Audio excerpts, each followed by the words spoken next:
안녕하세요, 앤더슨입니다. 오늘은 갤럭시 S5에 대해서 이야기를 해볼까 합니다. 간단하게 기능, 스펙, 그 다음에 이제 제가 잠깐 사용하면서 느꼈던 점에 대해서 간단히 이야기 해보도록 하겠습니다. 갤럭시 S5의 기본적인 스펙 정보 먼저 일단 알고 가겠습니다. 화면 크기는 5.1인치로 풀 HD 슈퍼 아몰레드 디스플레이를 장착하고 있고요. 1920, 1080 사이즈의 해당도를 가지고 있습니다. 그리고 PPI는 432 PPI를 가지고 있는데 화면을 실제로 보면 상당히 선명하다는 걸 알 수가 있고요.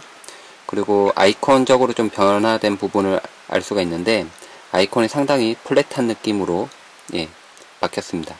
약간의 음영만 있고 약간 전부 다 아이콘이 플랫한 느낌으로 전부 다 변경이 된 것을 볼 수가 있습니다. 그리고 AP는 2.5GHz의 쿼드코어 프로세서를 장착하고 있고요. 이 정도의 속도라면 상당히 나쁘지 않은 거를 느낄 수가 있습니다. 그리고 크기는 142.0 곱하기 72.5, 높이는 8.1mm로 지금 되어 있습니다. 실제로 제가 손을 이렇게 쥐어봤을 때 상당히 좀 얇아졌다 이런 느낌을 좀 많이 받을 수가 있었고, 후면에 이 펀칭 디자인이라고 하죠. 이 느낌 때문에 아마 약간 좀 손에 착 감긴 듯한 그런 느낌을 받았습니다. 그리고 갤럭시 S4와 실제로 비교를 한번 해봤는데 갤럭시 S4보다는 위쪽이 약간 좀 길어진 외형을 볼 수가 있었고 넓이는 동일했습니다. 그리고 갤럭시 S5는 2GB 램을 가지고 있는데 아무래도 갤럭시 노트 시리즈는 프리미엄 라인이라 3GB가 장착이 됐고 또 프리미엄 라인으로 해서 좀 많은 스펙들이 좋아진 것을 볼 수가 있지만 갤럭시 시리즈는 항상 그렇듯이 약간 좀 저가 브랜드라고 볼 수가 있습니다. 따지고 보면. 그래서 2GB 램을 장착을 했고 아무래도 이게 좀 차별화를 둔 것 같습니다. 하지만 이제 내장 메모리는 16GB, 32GB의 유저 메모리를 가지고 있고요. 최대 마이크로 SD 같은 경우 128GB까지 지원을 하고 있습니다. 와이파이 같은 경우 당연히 지원이 되고요. 그런데 조금 더 눈여겨보셔야 될 게 다운로드 부스터라는 게 생겼습니다. 이거는 삼성에서 지금 최초로 기능을 넣은 것 같은데 와이파이랑 LTE를 동시에 사용해서 다운로드 속도를 향상시키기 위한 그런 기능으로 되어 있습니다. 눌러보면 다운로드 부스터를 켜게 되면 와이파이랑 LTE를 이용해서 30메가 이상의 큰 파일도 빠르게 다운로드 된다고 그렇게 설명이 나와 있네요. 그 외에도 이제 USB 3.0이 지원이 되고요. 하단 부분에 보시면 USB 3.0 커넥터가 꽂혀져 있게끔 되어 있는 부분을 볼 수가 있습니다.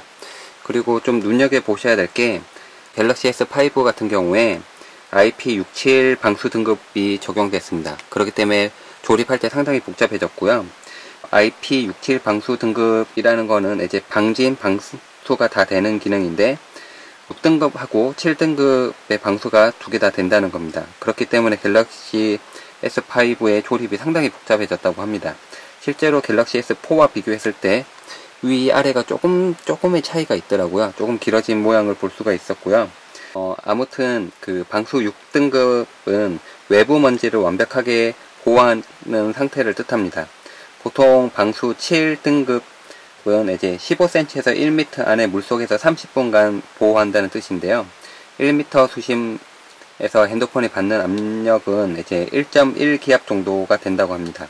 이 정도 방수라면 샤워할 때 비를 맞거나 아니면은 길거리 가다가 이제 우산 안 들고 와서 비를 맞거나 할 때도 이 정도 방수 능력을 가지고 있는데 그런 거는 문제가 되지 않을 거라고 봅니다. 이전에 D5 프로 모델 같은 스마트폰이 있었는데요. 그것도 이제 방수가 전부 다 되는 기능이었죠. 방수가 이렇게 다 되는 기능이었는데 상단에 있던 이제 3.5파이 이어잭이라든지 중간에 있는 이렇게 방수 커버 같은 거를 제대로 닫지 않은 경우에는 이제 침수가 잘 되었는데요. 갤럭시 S5도 동일합니다. 하단 부분에 이제 침수를 막기 위해서 이렇게 방수 캡 부분이 이렇게 있고요. 이 캡 부분을 정확하게 잘 닫아줘야 되고 커버도 보시면 여기 방수 부분이 따로 이렇게 잘 이렇게 되어 있는 거를 볼 수가 있습니다. 그렇기 때문에 이렇게 닫아줄 때 꾹꾹꾹 눌러서 예, 완벽하게 닫아 주어야지만 방수가 정확히 됩니다. 만약에 조금이라도 벌어져 있으면 물이 들어가서 바로 침수가 되기 때문에 그 점에 유의하셔야 될 것 같습니다. 전면에는 2.0MP 광각 렌즈의 카메라가 달려 있고요.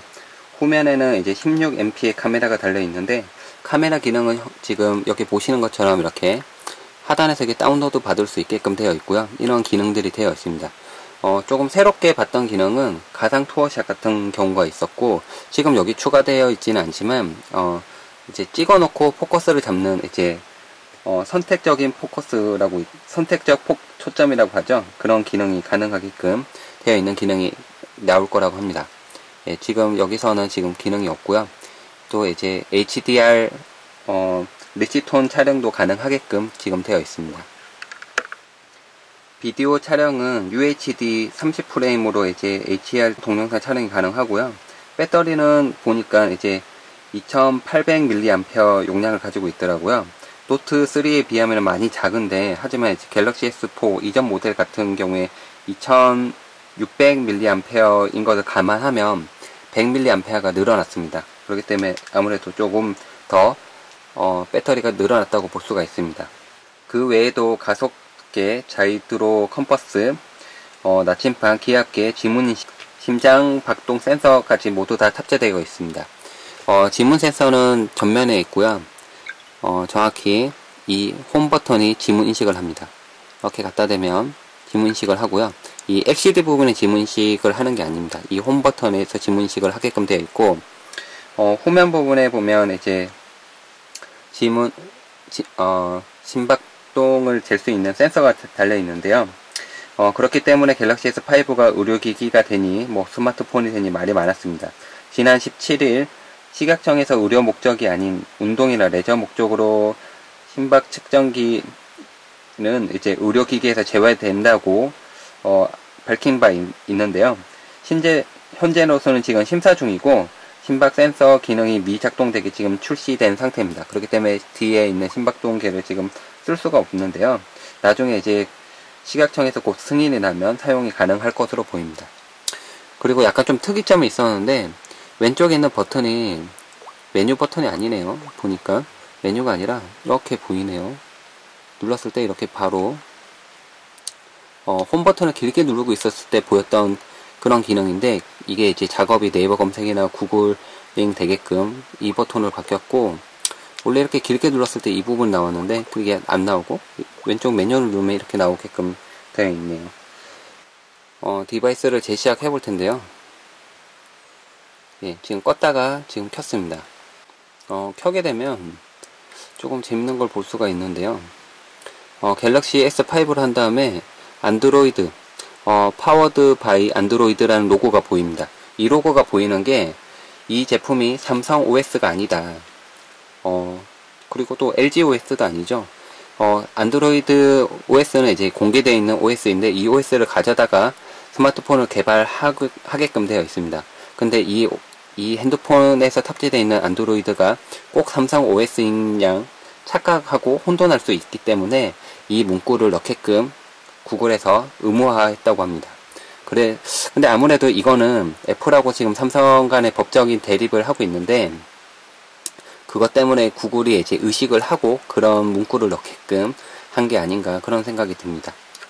이제 기본적인 갤럭시 S5의 스펙이라든지 간단한 내용들을 주루주루 좀 지루하게 얘기를 했는데, 기능 정리를 일단 해보겠습니다. 기능은 제가 알아본 기능은 여기 지문인식도 있고요. 네, 이거 허용해주고, 상단에 보시면 좀 재밌는 기능이 있습니다.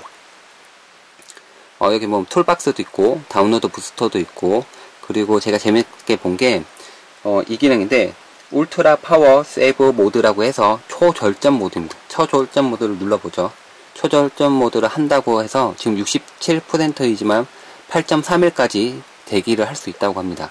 이렇게 눌러주면 초절전 모드로 변하게 되는데, 그렇게 되게 되면 회색 모드로 이렇게 변경이 되고 몇 가지 앱만 쓸 수 있게끔 이렇게 화면에 바뀌더라고요. 이렇게 되면 초절전 모드, 그냥 일반 절전 모드도 있습니다. 근데 초절전 모드를 하게 되면 이렇게 변경이 되면서 아주 오랫동안 스마트폰을 사용할 수 있게끔 변경이 되게 됩니다. 예, 변경이 됐죠. 그러면 이제 뭐 카톡을 하거나 라인 하거나 인터넷을 하거나, 인터넷을 하더라도 색상이 회색빛으로 변하기 때문에 절전을 위해서 이렇게 회색으로 보입니다. 회색으로. 그림이 컬러풀이지만 회색으로 보이게 됩니다. 다시 빨랑 원래대로 돌려야 되겠는데, 이렇게 해서 초절전 모드 해제를 눌러주게 되면 해제합니다 해서 다시 원래대로 돌아오게 됩니다. 그리고 키 커넥터라고 해서 상단 부분을 좀 내려보시면 키 커넥터가 있습니다. 이거를 켜게 되면 집에 있는 TV, 뭐 스마트 TV, 그리고 블루투스 기기, 모든 장치들을 바로바로 찾을 수 있는데요. 예, 뭐 컴퓨터 지금 노트북을 켜 있는데 노트북을 찾았죠. 이런 식으로 등등등 주변에 있는 장치들을 빠르게 검색을 할 때, 연결하고 검색을 할 때 쓸 수가 있는 기능입니다. 지금 노트북이 떴는데요. 노트북을 눌러보죠. 눌러보게 되면 이미지 전송이라든지 사진을 보낼 수 있게끔 되어 있네요. 일단 아무거나 하나 보내보죠. 완료 이렇게 누르게 되면 실제로 블루투스를 이용해서 지금 노트북한테다가 사진을 전송을 했습니다. 하단 부분에 있는 게 지문인식인데요. 네, 껐다가 켜면 지금 잠금 화면을 지문인식을 해놨기 때문에 지문인식이 됩니다. 지문 센서를 여기에다가 갖다 대게 되면 인식이 되고요. 잘못 입력하게 되면 이렇게 나오게 됩니다. 손가락은 총 3개까지 인식이 가능하고요. 만약에 계속 잘못 입력하게 되면 암호가 잠기게 되고, 대체 암호를 입력을 하거나 구글 계정을 이용해서 암호를 해제할 수가 있습니다. 그리고 알아볼 기능이 프라이빗 모드라고 해서 숨길 수가 있습니다. 사진을 숨기든 동영상을 숨기든 뭐 모든 기능들을 숨길 수가 있는데, 여기 보시면 프라이빗 모드를 지금 켜놨습니다. 켜놓게 되고, 사진이 지금 갤러리에 왔는데 제가 우리 애기 사진을 좀 숨겨야 되겠다 하고 2개를 선택을 하고 프라이빗 모드로 이동을 눌러줍니다. 그렇게 되면 2개의 사진이 이동이 되고요. 네, 보면 프라이빗 모드가 따로 있습니다. 프라이빗 모드에 저장되어 있는 사진들만 볼 수가 있습니다. 지금 제가 패턴을 입력을 해놨는데, 패턴을 알고 있는 사람만 프라이빗 모드로 들어가서 사진을 볼 수가 있게 되어 있습니다. 갤럭시 S5의 카메라 기능인데요. 모드에 보면 다른 여러가지 기능들이 많이 있는데, 제가 좀 궁금하게 여겼던 거는 가상 투어 기능, 그리고 선택 포커스 기능. 지금 여기는 선택 포커스 기능이 안 나와 있는데 나중에는 사용이 가능할 것 같습니다. 다시 카메라로 가면, 예, 모드 눌러주면 여기 보시면 가상 투어. 가상 투어는 이 동그라미 원에 맞춰주면, 이렇게 맞춰주면, 예, 맞춰주게 되면, 예, 촬영을 하고 옆으로 또 움직여서 촬영을 하고 이런 식으로 촬영이 가능합니다. 촬영한 사진을 일단 보여드리도록 할게요. 제가 가상 모드로 지금 촬영한 게 있습니다. 어디 갔나? 예, 여기 표시가 보이죠? 이렇게 표시가 된 게 가상 모드로 촬영한 것입니다. 일단 보도록 하죠. 재생을 눌러보면 앞쪽에 찍고 옆으로 가서 또 찍고 또 옆으로 가서 또 찍고 좌우로 이렇게 돌면서 이렇게 찍을 수 있는 기능입니다. 여기 보시면 떠다니는 걸 하나 볼 수가 있습니다. 이게 바로 툴박스라는 건데, 자주 쓰는 기능들, 제가 이렇게 막 쓰다가 나는 펜이 필요해 그러면 눌러서 뭐 펜 메모를 바로 한다든지, 인터넷에서 바로 켠다든지, 카메라를 바로 켠다든지, 이게 툴박스에다가 넣어둔 거를 바로 꺼내서 쓸 수가 있습니다. 이 기능도 상단에 보시면 툴박스라고 켜져 있습니다. 예, 여기 툴박스라고 있죠. 끄고 켜고 툴박스를 설정할 수가 있습니다. 설정해 보면 툴박스에 대한 설정이 나와 있습니다. 툴박스가 있죠. 툴박스를 눌러주면 편집을 눌러서 특정 앱을 더 넣거나, 예, 더 넣거나 최대 개수가 5개까지로 제한되어 있습니다. 그렇기 때문에 쓸모없는 거 빼버리고 필요한 기능들만 몇 개 넣고 저장을 해주게 되면 툴박스가 다시 동작하게 됩니다. 이렇게 추가를 하거나 삭제를 할 수가 있습니다. 이게 바로 떠다니기 때문에 요긴하게 쓸 수도 있고 필요 없으면 꺼두면 됩니다. 네, 이렇게 간단하게 갤럭시 S5의 기능에 대해서 알아보았습니다.